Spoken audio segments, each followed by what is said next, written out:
It's America's longest running talk show on computers. It's Computer America, bringing you the biggest names in technology with guest interviews, new products, and your emails. Listen live at computeramerica.com on any device around the world. Email the show at live@computeramerica.com or find us on social media. Be sure to check out our website for contests, giveaways, show notes, live video stream, podcasts, and more. You're listening to Computer America. Hello and welcome into the Computer America Show. We are the nation's longest running, nationally syndicated radio talk show on computers and technology turned podcast. Everyone, welcome back into Computer America. I hope that you're doing well and you had a great couple of days last week, as many of you have noticed. No audio, no talky-looky part of the show, but Ralph was kind enough to go out and find all the stories that he would normally find, for our segment, and we posted them on the site. So you may have noticed that, and for everyone out who went out there, checked out the stories, got a little bit of that, a little bit of that goodness on last Friday. We appreciate that, but we are back and we should be good to go for another couple of weeks. Obviously, the holidays are coming around and we're going to work on some stuff in the background. But ladies and gentlemen, hey, we're back with Ralph. He'll be joining us here in just a moment. But before we get to that, computeramerica.com. That's where you'll find everything, including past shows, future shows, show notes, articles, reviews, topics, and podcasts, video archives, everything and more. Ladies and gentlemen, if there's anything that you want to find, computeramerica.com is the place to go. And of course, you can find social media links, all that and more. And I think with that, there's not a lot in the news that I'm like, yay, we could talk about that. So I think we're just going to go ahead, skip on over to Ralph. And Ralph, if you have not heard of him, where have you been? He is our science and technology trends correspondent. He, of course, covers everything that science and technology dabbles in, which turns out is pretty much everything. Like there's a good wide range of stories. Even today, we have everything, everything from. Okay, I'm not gonna tell you everything that's in there, but I will tell you one of my favorite parts of his story is why are they researching this? And the reasons he gives are everything from treating cancer, cool, enhancing security, great, unraveling the universe, of course, yes, these are all good reasons to pursue something. Ladies and gentlemen, today's topics are a wide range, and I can't think of anyone better to do them with than the man himself. So, Ralph, welcome back onto Computer America. How you doing? Hey, it's great to be back after a week absence working on a property in Sun River, Oregon that we own. That was a lot of fun with my son and son-in-law, but that's behind us now. We're back with some inspiring, uplifting, positive science and technology trend stories that Ben and I try to bring to you every Friday when we can. And it's everything from robotics, medical technology, sustainable energy technology, transportation advances, space research, physics, all across the board. And to kick things off, though, one little sad note, although this man lived to age 95, is the passing of Frank Borman, who was a NASA astronaut. And he was somebody that I remember. I'm so old, I remember this. Among his many accomplishments, he served as a commander of the Apollo 8 mission, humanity's first mission around the moon. They orbited the moon 10 times and then came home. And that was in 1968. And I vividly remember it was a precursor, of course, to the landing of our astronauts on the surface of the moon. So what a great life, age 95. It's sad, but it's also a wonderful story and a great, they'll probably make a movie about this guy, I'm sure. Well, yeah. I mean, after the success of Apollo 11, you think they'd make the movie for Apollo 8. Same. No, really. It's I read a couple of the nice words that his coworker said about him. And, they mentioned that he had a lifelong love of aviation. And I can't... Yes. It's hard to really think, Ralph, of someone who, did more for aviation over 95 years. Like, obviously, there's him and his other ilk, the other astronauts, but they are few and far between, and he did an amazing job. So, yeah. Remarkable life. And like you said, 95, I hope we all get so lucky. That's very, very cool to see. And hey, turns out space doesn't kill you. Back then, that was like a big question mark. Like, can people even exist in space? So, this is, he was certainly brave and life well lived. So, With Yes. that being said, Amen. for everyone else out there, you can see the show notes here, and we'll, of course, include a link to Ralph's site. And, of course, in the show notes, we'll have everything that we talk about and a little bit more at the end. But, Ralph, I think we'll go ahead and just get started with story number 1. Yes, this one's really fun. And it's a great example of the trends that you and I try to share with the audience each Friday. Headline here is Microsoft Project Silica, glass plates that store data for 10,000 years. Wow. Got this from extremetech.com. Wonderful website, by the way. And we've got links to a video where an official from Microsoft explains what's going on with this. But let's get into the story. Microsoft is working on a new kind of storage technology called Project Silica that could store data essentially forever without any electricity. Wow. I live in Hillsboro, Oregon, which is outside of Portland, Oregon, and it's in Intel Corporation land. But there are many data centers in the area where I live, and talk about consuming electricity and so on and so forth. So again, we're talking about data storage forever without any electricity. Goes on to say, instead of writing data to a magnetic storage medium, which we all know and love, like hard drives and so forth, it encodes the data in a sheet of glass smaller than a DVD. And before we went on air, Ben was sharing with me a story he recalled about storing data on crystals and so forth. So the idea of alternatives to electromagnetic media is not new, but this is something interesting because I think it's a project pushed by Microsoft, which means there's going to be a lot of money and a lot of power behind this idea. So going on, it says Microsoft engineer Ant, A-N-T, that would be an interesting first name, Rostron, explains that simply keeping data safe over time is a monumental undertaking. Hard drives might last 5 years or less in a data center where they're heavily used, right, before they need to be replaced. And a tape drive could last twice as long if you're lucky. So that's the problem. The team has developed a system that writes data to sheets of glass using short laser pulses. The laser physically alters the internal structure of the glass, so even scratches on the surface won't alter the code. So it's durable and enduring. Cool. I was wondering right off the bat, I'm like, someone's going to record all this data, and then someone's going to be like, oh, you left a thumbprint on it, and it didn't record right. I was wondering about the durability, but that makes a lot of sense. Yeah, and there's even more about that coming up here. This is, I think this is really interesting stuff. So since glass is a very stable material, engineers estimate the data could be stored safely for 10,000 years or more. A single plate has enough space, for example, for 1.75 million music tracks, which works out to be about 7 terabytes of storage. And as I think it didn't mention it yet, I think it's coming up, but it's about the size of a DVD. So we're not talking about a huge sheet of glass, right? Notably, the glass plates don't need any power to do their job, as we said before. You just stack them on a shelf and read them when needed.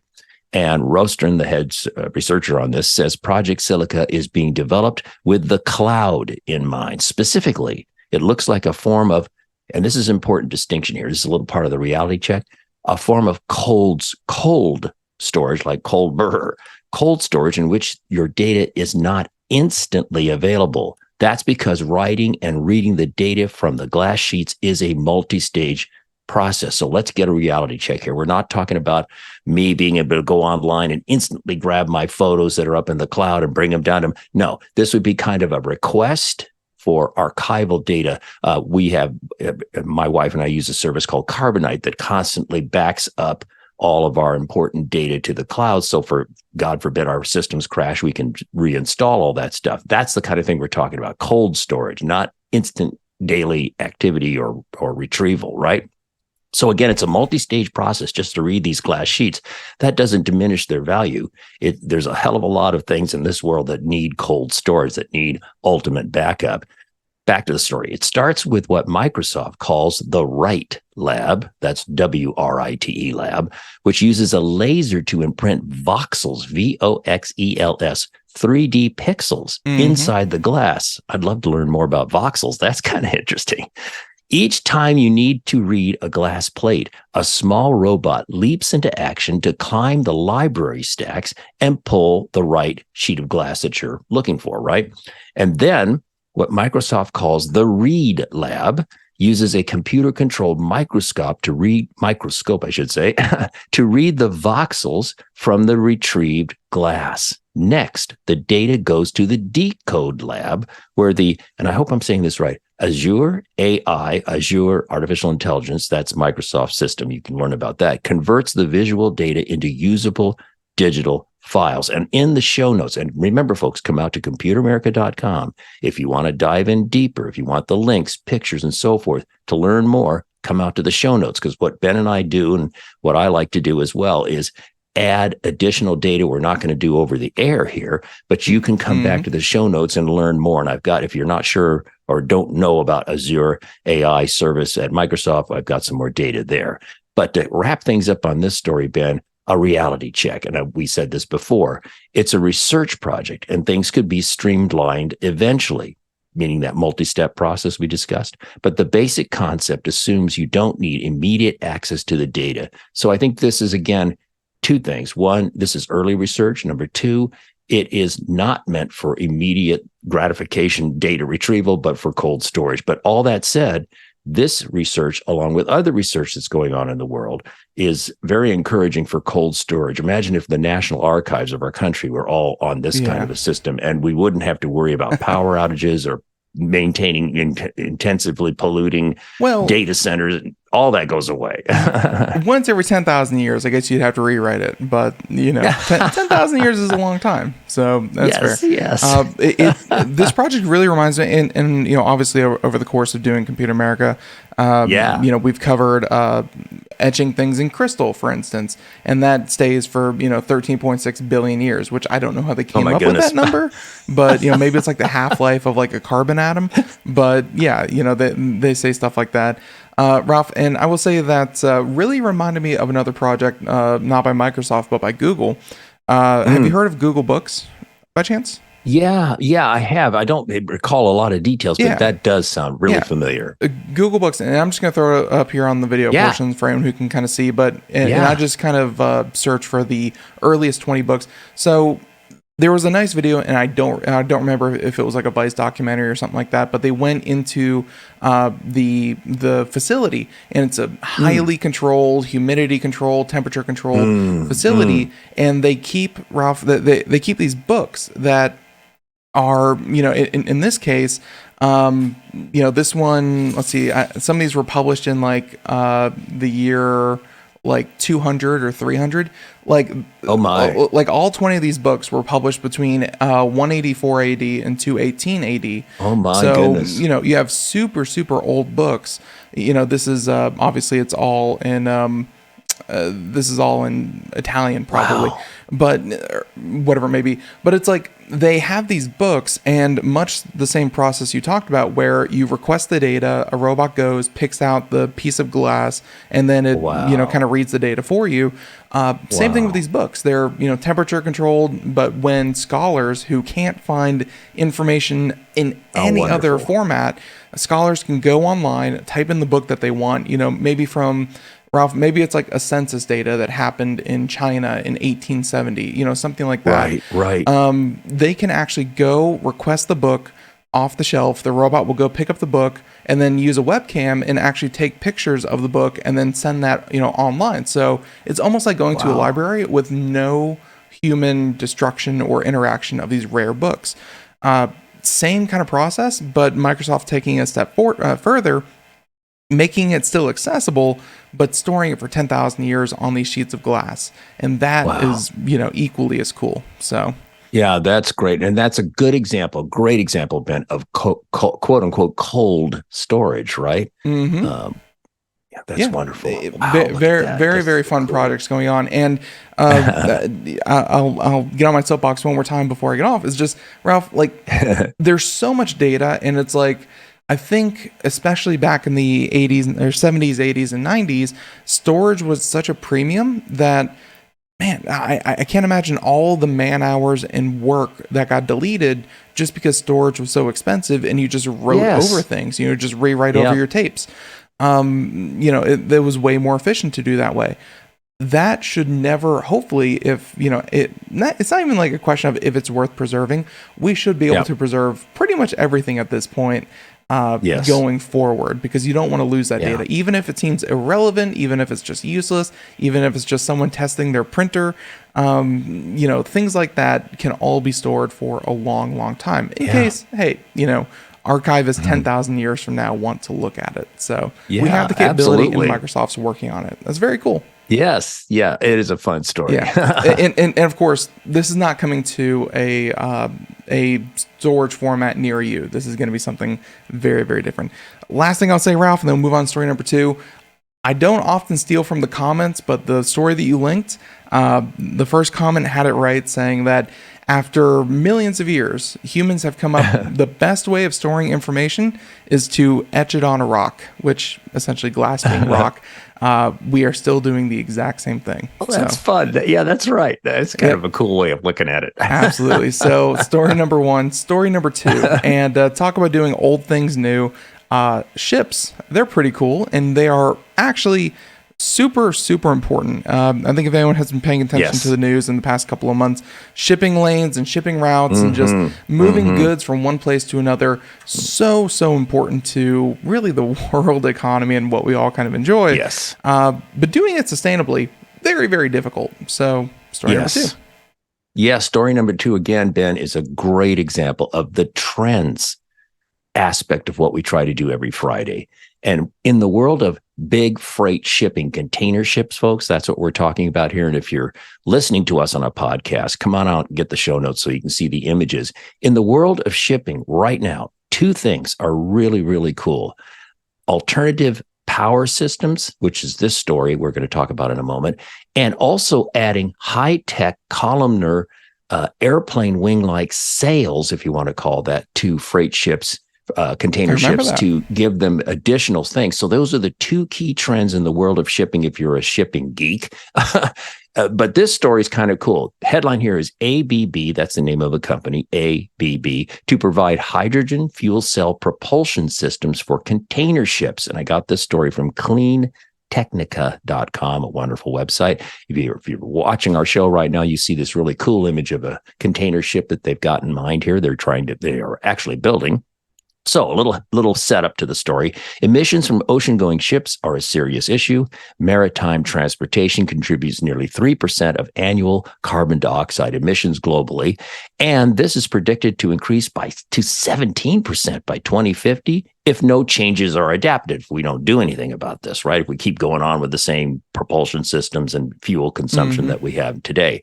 And that's according to ABB, an international engineering and sustainability company headquartered in Zurich, Switzerland. And one of ABB's areas of focus is hydrogen fuel cell technology. In the show notes, I have a link to ABB's home website. Fascinating stuff. I encourage you to go out and check it out. If you're a shipping geek, it's wonderful. So last month, ABB announced it will collaborate with Samskip Group, a multimodal shipping company based in the Netherlands, which plans to be net zero by 2040.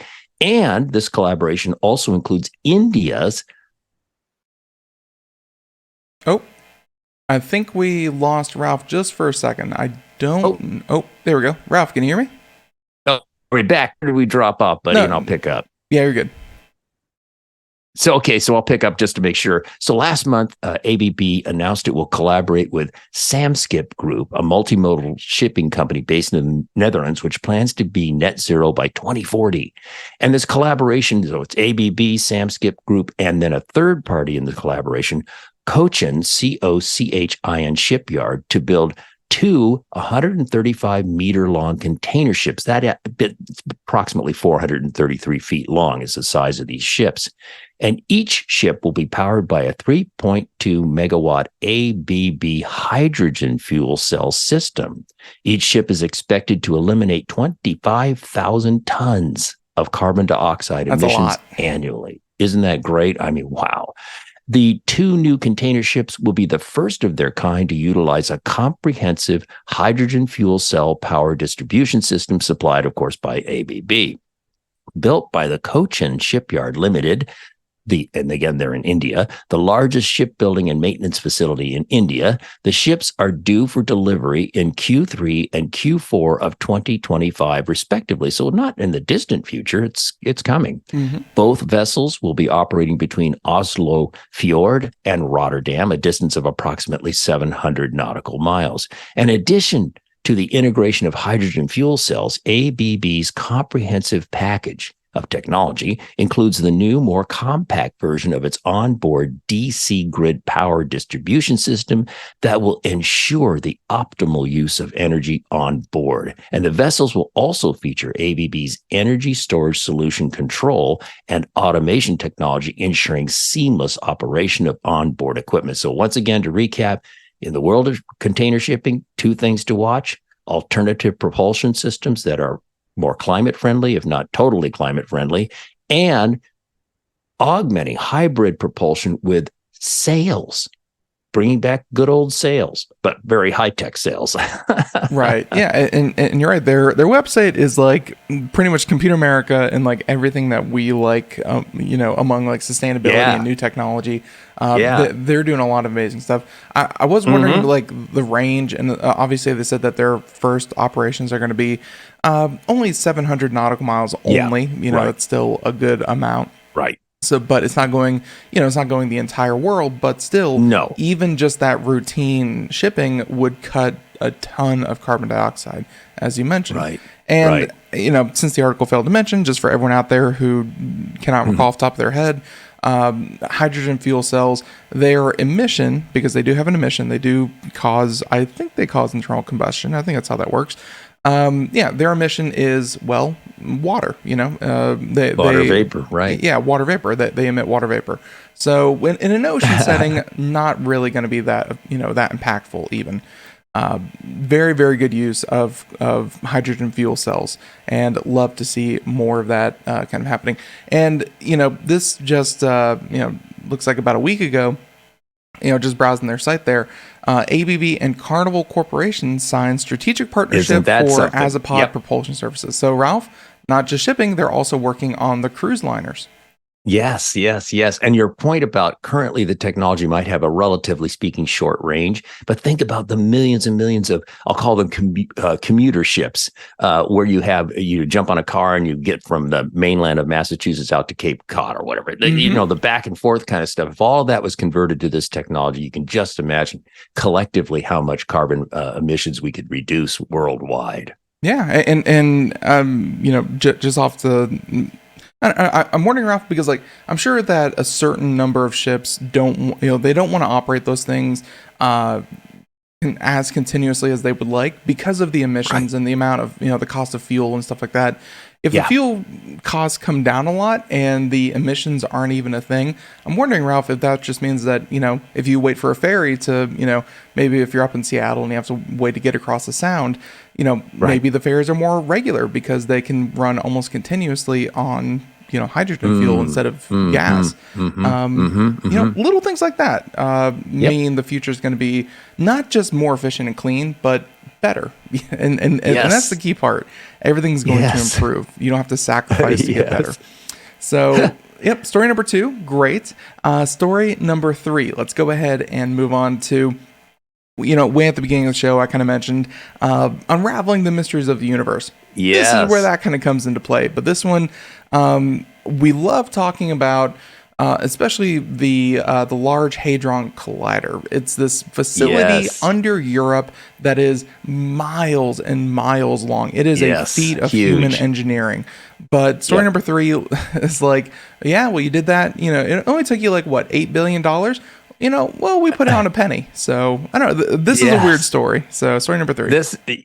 You're right. This is time to get your geek helmet on. A warning to the audience. This is very geeky stuff, which I try to understand. And we have additional tutorial stuff you can dig into in the show notes if you so wish. But the headline here is World's Smallest Particle Accelerator is 54 million times smaller than the Large Hadron Collider, and it works.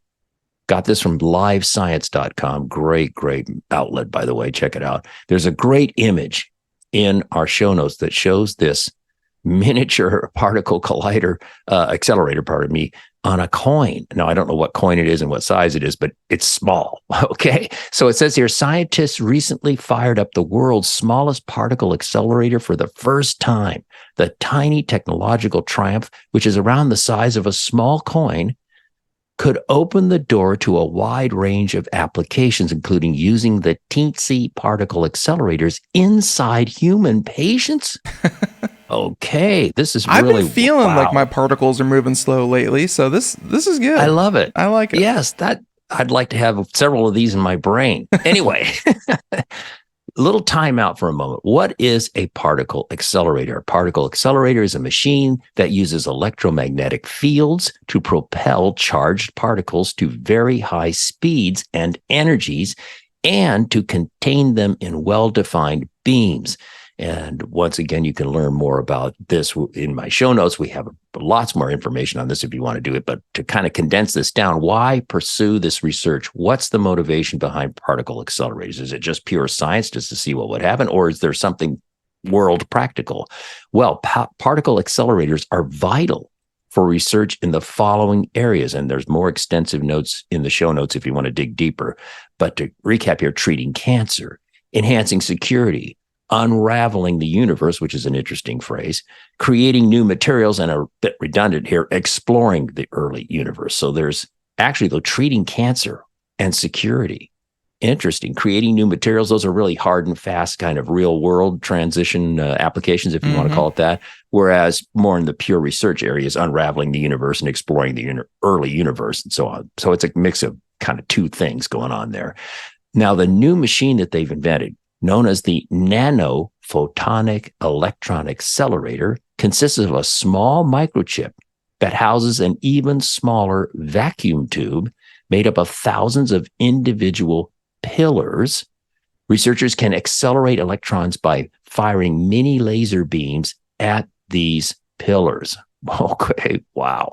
The main acceleration tube is approximately 0.02 inches in size, or 0.5 millimeters, or millimeter, I should say, long. So this acceleration tube is that small, which is 54 million times shorter than the 16.8 mile long, or 27 kilometers ring that makes up CERN's Large Hadron Collider in Switzerland, the world's largest and most powerful particle accelerator, which Ben referenced at the very beginning here. I don't know why they felt the need to quantify the difference between ladies and gentlemen, this is like because saying, they can. I guess because they can. Like, this is like saying the difference between a penny and the New York subway system. Like, that's what they're trying to compare. Yes. Well, and again, the real point of it is this now opens up a whole new way of using particle acceleration, like perhaps internally in a person's body, which is like, whoa. Okay. Anyway, the inside of the tiny tunnel is only around 225 nanometers wide. For context, human hairs are 80,000 to 100,000 nanometers thick, according to the National Nanotechnology Institute. So there's actually an institute dedicated to nanotechnology. That's kind of cool. This is the first time that a nanophotonic electron accelerator, which was first proposed in 2015, has been successfully fired, the researchers wrote in a statement. Now, a little qualifier here, well, not a qualifier, an interesting add-on note. Researchers from Stanford University have already repeated the feat with their mini accelerator, but the results are still under review, so they're not ready to publish them quite yet. And then I have a whole lot of additional information in the show notes, all about particle accelerators, fleshing out all those areas of application that we just mentioned in passing. If you want to dive deeper, you can get to the show notes and go into this. There's links to everything. Oh, and I got that information by asking the Bing AI feature. You know, I said, what's the reason? Why do people want to do particle accelerators? And it came back with all this information, including links and so forth to the sources. It was wonderful. And that's what I copy pasted into the show notes, so you can get a chance to learn all about this. I was just, kind of glossing over them, and very concise and, well thought out. And I'm glad that it even provides even more information, but very concise little answers to all those. So definitely check those out. Isn't that great? Yeah. And a good example of AI, positive AI results when you can use searches like this and almost instantly get this kind of input. So to wrap things up, as the article does, in summary, particle accelerators are not only essential for scientific discovery, but also impact our daily lives in ways we might not always realize. From cancer treatment to airport security, these remarkable machines continue to shape our world. So again, pure research, plus also practical world application, and getting it that small. Wow.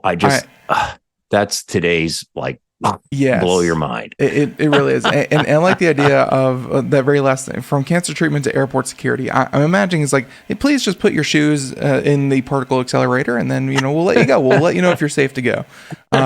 Stuff like that. So no, very, very cool. And again, like the scales that they're trying to, kind of redefine, because obviously the Large Hadron gets, all of the particle accelerator headlines, to kind of quantify that into what they've accomplished here is very, very difficult, but still, picture says 1,000 words. And then of course this has a lot of good implications. So love to hear stories like that. And even more so, I like that they were able to reproduce it, Ralph, because sometimes you hear about research that, is proposed in a single paper and then never, kind of done again or able to be reproduced. But the fact that it's been done before, real application. So very, very nice. Yeah. Story number 3, story number 4. And this is like the holy grail when it comes to prosthesis. And I'm sure anyone out there can think about it.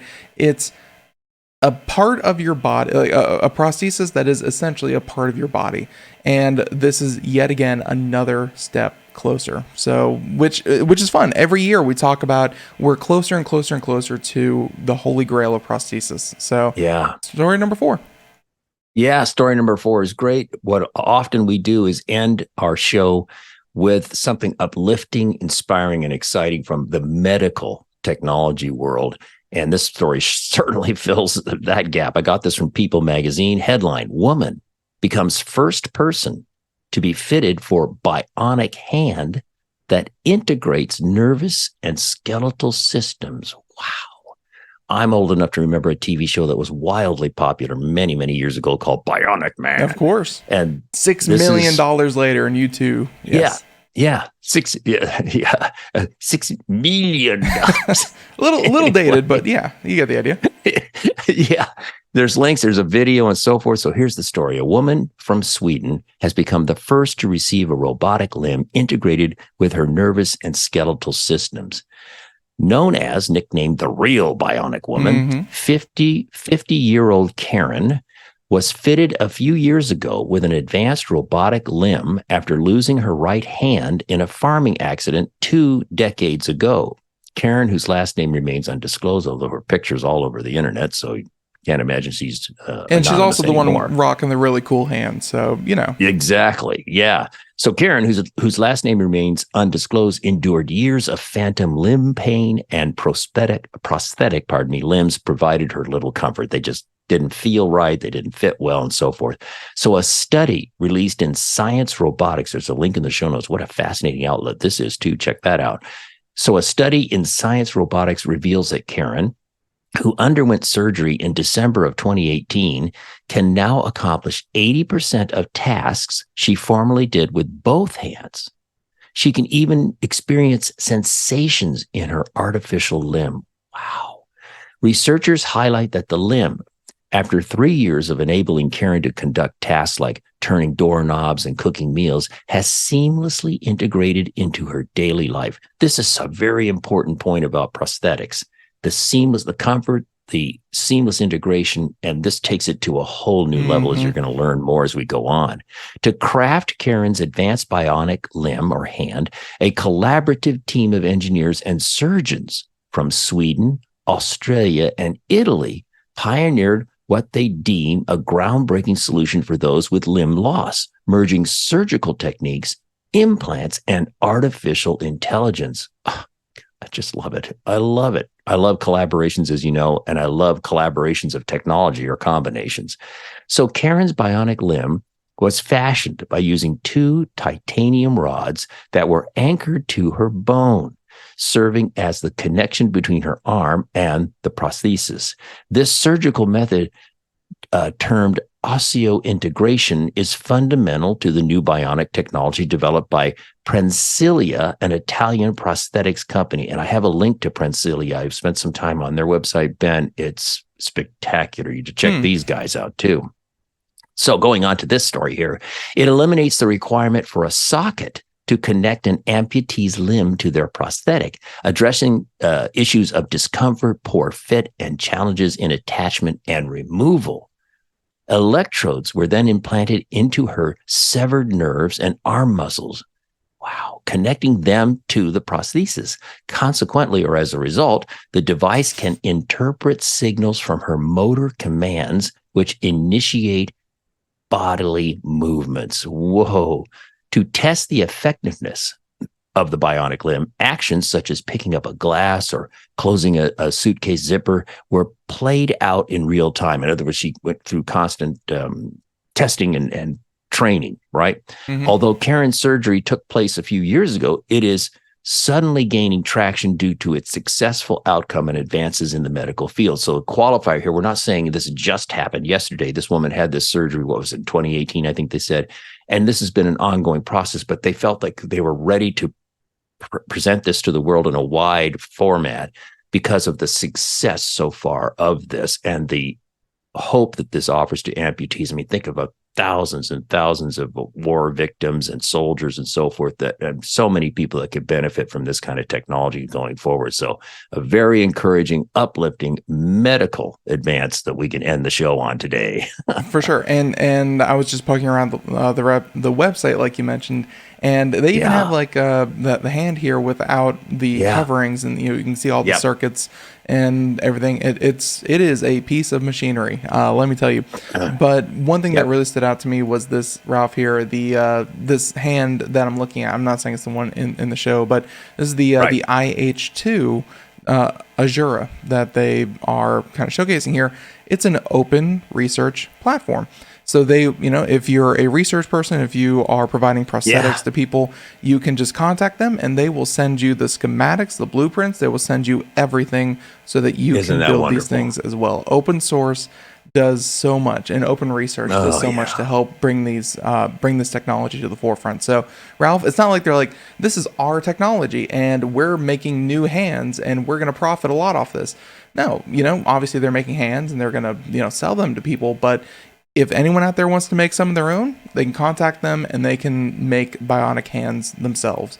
Isn't that great? And Ben, that's a great example of, again, we stressed at the beginning of the show, throughout the show, at the end of the show. We do uplifting, encouraging news in science and technology. And the fact that these people are making this open source, God bless them. Yes. Isn't that wonderful? I just love it. Love it. It's a great story all around. And there's, kudos also to Karen for going out there and, putting herself through all of the bone grafting and anchoring and nerves being wired up to sensors. As a research subject and as someone who's testing this kind of thing, kudos to her as well. That is amazing. Yes. So story number 4, great story. I can't imagine a better way to end it. But ladies and gentlemen, if you don't want it to end, it's okay. ComputerAmerica.com. Ralph, real quick, mention some of the honorable mentions, which, obviously when you read these, it's like, it's not that they are the lesser of the stories. It's just other stories that we didn't get to. They are great stories in their own right. Yeah. So we started doing this, I guess, a month or so ago, because there's so many great stories. It just drove me nuts not to share them. So here's some honorable mentions real quick. There's just links and so forth and a couple of words. You can go and dig into this. But headline, this weird new material could be the key to super fast computer chips. Got this from inverse.com. Very cool. Check that out. Next one, you've got to see Webb Telescope's eerie view of the Crab Nebula. This did get a lot of coverage in the mainstream press, but not on your nightly news necessarily. Got that from Mashable. The pictures, the images are just, what can I say? They're unbelievable. And here, this was really cool, very recent, just in the last couple of days. It's official. Oxygen has been directly detected in Venus's dayside atmosphere. Wow. Yeah. That's very significant. Check that out. So those are our honorable mentions for this week. Yep. If you want to learn more about rhenium, selenium, and chlorine chips, yes, it may not come off quite as easily as silicon chips, but yeah, it's very, very cool stories. So, ladies and gentlemen, that is about it for us for today. Ralph, I want to thank you so much, and for everyone out there. Towards the end of the month, we might have a little bit of a scheduling conflict, but for the next couple of weeks, we are good to go. So be sure to check out Computer America every single, day and find out what we're doing here on the website. And of course, we are gearing up for our CES 2024 coverage. That's going to happen in early January. You definitely want to check that out. If you want, really just what you're going to see in the future. Of course, with Ralph, we get to see what we're going to see in, the not so distant future. But for the next year, CES is the place to be. So, ladies and gentlemen, until next time, ComputerAmerica.com, Ralph Bond, thank you so much, our science and tech trends correspondent. Until next time, everyone, have a great day. Thank you so much. Bye-bye.